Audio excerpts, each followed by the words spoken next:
The Knicks postgame show is presented by Tri-State Audi. Visit your Tri-State area Audi dealer today. Well, of course, Luke Kornet's going to have a career-high 7 blocks with Jason Tatum out for the rest of the series. Derrick White, phenomenal game as Boston goes for 22 threes, most threes allowed by the Knicks in a playoff game. White finished the game with 34 points. Boston wins by 25, 127 to 102. Great to have you with us here from our Delta MSG studios. Bill Peter along with Alan Hannawell as Zerbiak. So what's it mean? Knicks now are up 3 games to 2. There will be a game 6 Friday night, 7:30 pregame here. The game's at 8. Hour-long postgame show, as always, after game number 6. We began the night, Wally. We wondered about what would be the impact with no Jason Tatum, and it was 59 all at the half. No Tatum didn't matter because the Celtics dominated the second half. How'd they do it? Well, it's evident the champs are not going away, and they did it by just elevating their games. In the playoffs, if you want to win in this league, in the NBA playoffs, you better play well. And the Knicks had guys that did not play well. They're capable of playing a lot better. They couldn't compete with the Celtics in the second half. They got a heroic effort by Luke Kornet. The Knicks were not prepared for that at all. Now they'll get that film. They'll adjust. They'll see what Luke Kornet brings because he brings a different aspect to the Boston Celtics defense. Blocked all kinds of shots, 7 in all. Game. And they're going to have to adjust because KP is not right. KP's not going to play, and Luke Kornet's going to get the minutes, and he deserves the minutes over KP. This game turned in the second quarter because it was a moment there where the Knicks looked like that they were very much in control. They had a 9-point lead, and they looked like they were finding their offense, and defensively everything was fine. Even though Derrick White got off to a hot start, it just felt like the Knicks were starting to take control of the game. And then they started turning the ball over. Then they missed a couple of shots, had a couple of bad offensive possessions. Boston went on a 13-2 run. The building got up. And then things started to, belief started to build in Boston. And so 59 all at the half, and you're thinking, okay, third quarter, here we go again. Just like game 4, whoever wins the third quarter is probably going to win this game. Brunson had a great third quarter in game 4. He had a nightmare of a third quarter in game 5. 5 fouls and 6 points, but 5 fouls in 1 quarter for your star player. And it really went downhill from there. Boston came out, played physical, and you could just tell. What was the phrase you used? Rudy Tomjanovich, right? It never underestimate the heart of a champion. Exactly. That's what you saw from the Celtics in that third quarter. So Brunson had the foul trouble, actually ended up fouling out. Cat, pretty much ineffective, had foul trouble throughout the game. And when you go back to that third quarter, we've mentioned Kornet had 7 blocks. 5 came in that third quarter. 5 alone, guys. And the Celtics won that decisive third quarter, 32-17. Knicks were down by double digits in the third quarter. Alan, you're thinking the Knicks have the Celtics right where they want them? Not tonight. And they went right after Jalen Brunson. You see a lot of physicality going after him. And how is Derrick White always left open at some point? You pick him up full court and stick on him. But that just kept happening. The open looks for Derrick White were maddening. The double screens and the pick and roll defense by the Knicks really started to fall apart after it looked like they figured something out in game 4. And you can see here, there's Kornet. He was everywhere. He was playing off Josh Hart, and he was just helping off. He never had to worry about it. There's a pick and roll defense issue as well. But, man, it just everything fell apart for the Knicks offensively and defensively. What is the metric here, Alan, going forward? What do the Celtics need to shoot to keep winning like this? Well, because obviously 22 of 49, again, when you do that from downtown. Now, when we've seen them go south, the Knicks win the game. What should we focus on, you think, in terms of the Celtics? That is the formula for them. But what's the percentage? 40% or higher for them to win? 36, 37% or higher for them to win? Yes. They're going to put up a ton. And it's hard for you to keep up with them when they are putting up that many. Yeah, well, listen, the Knicks, they better learn from this game and know the Celtics are for real. They shot 22 for 49. Well, isn't this game 3? And I didn't think they were going to be able to generate that many good looks without Jason Tatum in the lineup. Their offense looked a lot more fluid to me than with Jason Tatum just dribbling it the whole time and shooting step-back threes from 25 feet. That ball's moving. They are generating good looks. That's worrisome for the Knicks. Now, OG Anunoby, 1 for 12. Cat, stupid fouls. Mikal Bridges, 4 for 14. You're not beating these guys playing like that. Right. Knicks got to be on notice. If they want to go to the Eastern Conference Finals and be one of the top 4 teams in the NBA, you cannot play like that. You got to play better at home if you want to knock these guys off and see the Pacers in the Eastern Conference Finals. Point blank. Everyone did not play well. Maybe Mitchell Robinson had a good first half. That's it. You're not beating these guys playing like that. Guys got to play better on Friday. Now, we know Luke Kornet, of course, a little bit, was a bench player here when he began his career with the Knicks. I'd like to be his agent. He's an unrestricted free agent. How much tonight with 10 points and 9 rebounds, and Wally 7 blocks. And I mentioned 5 of those 7 in the third quarter. And how about the Vanderbilt smarts? I mean, that guy for a big man, does he know how to play the game or what? Yep. He was in the right place at the right time.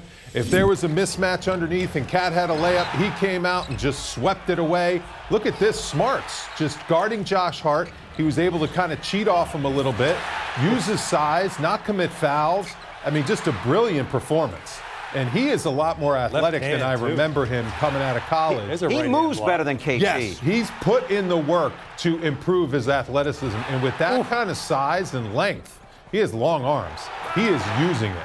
He is playing the angles perfectly. An outstanding game by Luke Kornet. And now the Knicks have to be ready, because it's evident that KP is not the guy that's going to hurt him, because KP is a shell of himself for whatever reason, and Luke Kornet has taken over the 5 spot for the Boston Celtics, and the Knicks better be ready for him.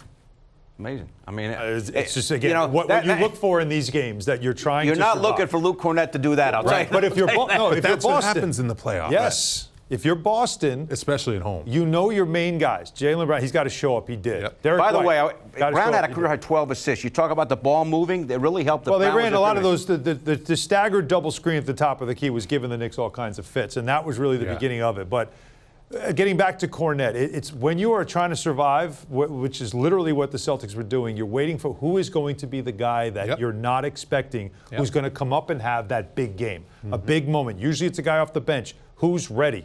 He was ready.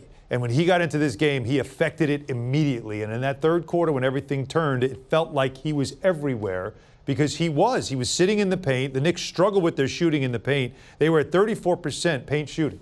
They could not score in the paint, at 43% in the painted area, mainly because they were dealing with size every time they got in there. How about Derrick White, guys? He's another guy Boston got. He played his best basketball by far as a Celtic. He made 7 threes, Allen, his career high in a single game. His 9 made threes. Yes. His career high in a playoff game in terms of points is 38. He went to 34. So the Celtics had to have. Let's count how many times. They had to have this kind of performance from Derrick White. How often is he wide open? There's wide one. Open. Wide open. Yeah. Right? How good often is he offense. wide open? Here we go. This is off a screen, and we're going to play drop, so he's going to shoot that. You know he's going to shoot that. You got to crowd the 3. Let's see. Oh, walking into a 3 because not being picked up in transition. Another wide open. It's by now you got to know who he is. You played him 5 times. That's an easy catch and shoot. No pressure, no nothing. Wally, wouldn't you love to have these shots? Well, the Knicks did not play well on both ends of the floor. I couldn't agree with you more, Alan. How you don't know Pick to him up not at the let bench. this guy open, especially without a guy like Tatum, who you don't have to double team really anyone on their team right now. Like, you just have to stay home on certain guys. You got to play a lot smarter defense. Tom Thibodeau is going to have to dissect this film big time and make some huge, massive adjustments. In what way, Wally? Well, wouldn't you treat White as if, like, okay, so Tatum and Brown, now it's White and Brown. Right, Like, of course. treat White as if he's a superstar. Yes. Right? And you have to be ready for those double high pick and rolls like you mentioned. You have to be ready for the ball swinging from side to side and not locking in on one side. Yep. It's much tougher to defend when that defense is moving to the other side and then the pick and roll's coming. And they have 3-4 guys now that the Knicks have to prepare for. Brown, White, Pritchard can run pick and roll at a high level too, and also Drew Holiday. Drew Holiday pitched in a couple threes. He's a point guard that can run some stuff. So the Knicks overall, they have to completely refocus their attention, because their attention was not what it takes to knock out this Boston Celtics Do you team. think it's possible they were not used to the way Boston was going to move the ball without Tatum? I mean, did that change the dynamic? I think they're the pick and Celtics had roll. 27 assists tonight. I their think pick and roll Allen hit the nail defense on the head. was When good. they were up 9 in the first half, you had the Celtics doubting themselves. It was quiet in the building. It was quiet in the building. They didn't know what they were capable of. They knocked down a few threes. They got back in the game. They gained their confidence. And once the Knicks let them gain their confidence, now they're in for a real fight in Game 6, because this team has found their confidence and they're playing at a high level. All right, guys, let's bring in Monica McNutt from Boston. As always, she helped call the game on the radio on ESPN New York.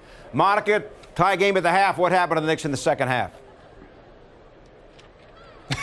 Guys, yuck. Hello. Let me just say What was this. that? Our vantage point, I said, guys, yuck. It's a sentiment. Just come on, go with it. Our vantage point here in Boston is sort of cat-a-corner. It's closer to the Celtics bench. Third quarter, shortly after the skirmish, the double text, Jalen Brown, Josh Hart.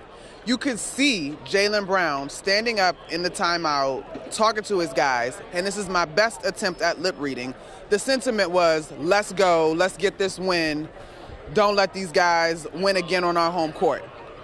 And he played that way. He was pretty close to a triple-double. It got his double-double for sure. 2 rebounds shy of a triple-double. As I suspected, Derrick White continues to be problematic. And I don't know that it was intentional on the part of Joe Mazzulla, but it did feel almost reverse psychology-ish in that the Knicks are accustomed to being down and having to dig into the third quarter. And so to feel like they had checked the box, so to speak, at halftime, I actually think backfired. I would also add that Tom Thibodeau said pregame they were doing a great job of playing off of one another. There was no such appearance of that team in the third quarter as far as I'm concerned. Yeah, and Monica, when we do a lot of the X Factor talk in the pregame show, I don't think Luke Kornet ever comes up in the thinking when you go X Factor, but what an X Factor he was, especially in that third quarter, right? A monster, right? Like literally shut down the paint in an entire quarter. I mean, and you counter that, Han, with the X Factor and concept of Mitchell Robinson going 100% from the free throw line.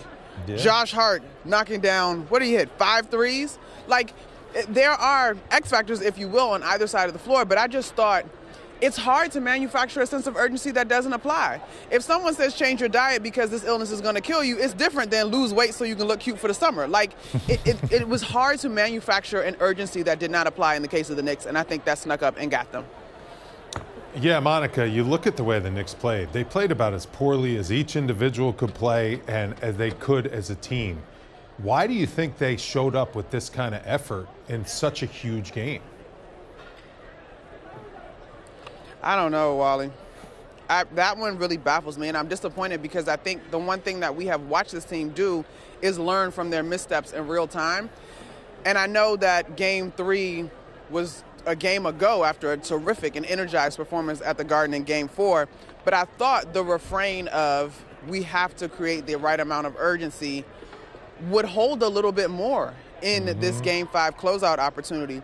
Tibbs said pregame that the first 5 minutes would matter, and it's almost like there was so much focus on the first half, on staying attached, on how you started, that still the elusive 48-point performance that this team themselves have said that they are in pursuit of has still not been found.